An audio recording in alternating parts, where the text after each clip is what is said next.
আমার এখান থেকে 17 লক্ষ মানহা মেটাল থেকে 17,50,000 টাকার মাল বগুড়ার উদ্দেশ্যে রওনা হয়। তো আমার লোকজন এখান থেকে ডেলিভারি দিয়ে যথারীতি সবসময়ের মতো নয়াবাজারে চলে যায় আমার দোকানে। তা আমরা পরক্ষণে দেখতে পাই যে আমার ড্রাইভারের মোবাইলটা বন্ধ। পার্টি বলতেছে যে ভাই আপনি কী নাম্বার দিলেন, আমার এই নাম্বারটা বন্ধ। তখন আমি বললাম যে আচ্ছা আমি দেখতেছি। আমিও দেখলাম একই অবস্থা, নাম্বারটা বন্ধ। আমরা যথারীতি পরের দিন আমরা যোগাযোগ করি, ব্যর্থ হই।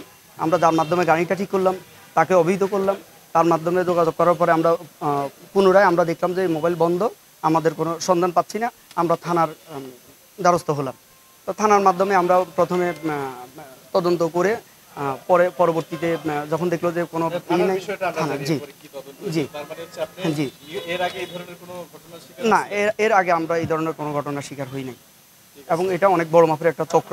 এটা এটা এক এক অঞ্চলে এক এক রকম কাজে, যেমন টাঙ্গাইলে এটা স্লিংয়ের কাজে ব্যবহার হয় উপরে, আর বিভিন্ন অঞ্চলে এটা হয় ওই যে সাইডের বাউন্ডারির বেড়াগুলি হয়। আবার দেখা গেছে মফস্বলে গরিব লোকগুলি এটা দিয়ে ঘরের টিন দেয়, এটা বাহিরের টিন। আসলে এটা একটা অভিনব চুরির পন্থা, একটা সংঘবদ্ধ চক্র চোরাই ট্রাক দিয়ে বিভিন্ন ফ্যাক্টরি থেকে তারা মাল বাংলাদেশের বিভিন্ন জেলায় নিয়ে যাওয়ার জন্য তারা চুক্তি করে এবং ট্রাক ভাড়া করে মালটা ট্রাকে উঠায়। মালটা যখনই ট্রাকে লোড হয় তারপরে ওই অত্যন্ত সুচিন্তিতভাবে পরিকল্পনা মোতাবেক এই ড্রাইভার এই মালটা লোড করে নিয়ে বের হয়ে যাওয়ার পরেই তারা মোবাইল বন্ধ করে দেয় এবং এই মালটা নিয়ে অন্য জায়গায় বিক্রি করে দেয়।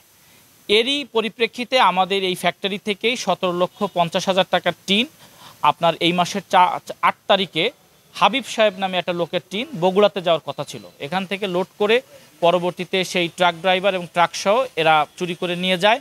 এবং পরিপ্রেক্ষিতে আমরা একটি মামলা রুজু করি কেরানীগঞ্জ মডেল থানায়। সেই মামলা তদন্ত করতে গিয়ে আমরা দেখতে পাই যে ট্রাকটি এই ঘটনায় ব্যবহৃত হয়েছিল সেটা একটি চোরাই ট্রাক, যেটা গাজীপুর থেকে চুরি হয়ে যায়।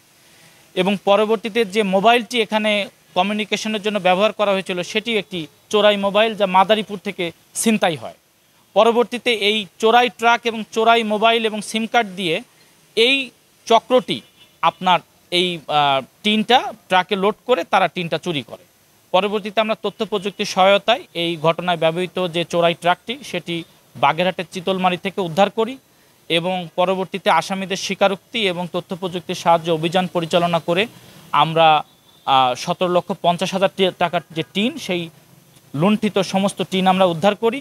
এবং সেই টিন উদ্ধার করতে যে আমরা এই গ্রুপের এই গত মে মাসের একটি ঘটনায় যশোর থেকে তারা একইভাবে আপনার 43 লক্ষ টাকার মাল তারা ওখান থেকে ট্রাকে করে চুরি করেছিল, সেই মালটিও আমরা উদ্ধার করতে সক্ষম হয়েছি। সেই মালটা কিসের ছিল? যশোরের সেই মালটি ওখানকার যে আমদানিকারক তিনি ইন্ডিয়া থেকে আমদানি করে রূপপুর পারমাণবিক বিদ্যুৎ কেন্দ্রের যে ট্রান্সমিশন লাইন, সেই ট্রান্সমিশন লাইনের ওয়েল্ডিংয়ের মাল ছিল। সেই ওয়েল্ডিং রড এবং ওয়েল্ডিং বল যা অত্যন্ত দামি এবং সেটি আমাদের পারমাণবিক বিদ্যুৎ কেন্দ্রের প্রকল্পে কাজের জন্য যাওয়ার কথা ছিল পাবনাতে, কিন্তু সেটা যশোর থেকে এই চক্র ট্রাকে করে লোড করে নিয়ে তারা ওটা একইভাবে ওখান থেকে মোবাইল বন্ধ করে দিয়ে সেটা হাওয়া করে দেয় এবং চুরি করে তারা অন্যদের কাছে বিক্রি করে। যাদের কাছে বিক্রি করে তারাও একটা চক্র, তারা এই চোরাই মালটা কিনে তারা আবার বিভিন্ন গুদামজাত করে। আমরা সেই চক্রকে ট্রেস করেছি এবং পরবর্তীতে তাদের দেখানো মতে আমরা এই চোরাই মালটা উদ্ধার করি, 43 লক্ষ টাকার ওয়েল্ডিং বল এবং রড। তার মানে এদের মডাস অপারেন্ডিটা কি ভাই? এরা মূলত এই যে ট্রাক, এটা কিভাবে আসে, তারপরে এই ট্রাক নিয়ে তারা কি ঘুরতে থাকে নাকি? এই চক্রটি আসলে বিভিন্ন জায়গা থেকে ট্রাক চুরি করে তার নাম্বার প্লেটটা চেঞ্জ করে ফেলে এবং তারা জানে যে এই চোরাই ট্রাক বা চোরাই পিকআপ এটি আসলে বিক্রি করা যাবে না এবং বেশি দিন চালানোও যাবে না। তো তখন তারা দ্রুত এই ট্রাকটা চুরি করে অল্প 2-1 দিনের মধ্যেই একটা বড় ধরনের 20 লাখ 25 লাখ টাকার মাল, যেমন বিভিন্ন সময় চাল, ডাল, চিনি, এই মালগুলো তারা লোড দিয়ে বিভিন্ন টাইপের মাল লোড দিয়ে টিপ নিয়ে বাংলাদেশের বিভিন্ন জেলায় নিয়ে যাওয়ার জন্য তারা এটা ভাড়া করে ট্রাকে তোলে। তাদের মূল উদ্দেশ্য থাকে যে তারা এই চোরাই মালটা নিয়ে বিভিন্ন জায়গায় দ্রুত অল্প দামে বিক্রি করে দিয়ে তারা এই চোরাই ট্রাকটা বিভিন্ন জায়গায় ফেলে দিয়ে তারা চলে যায়।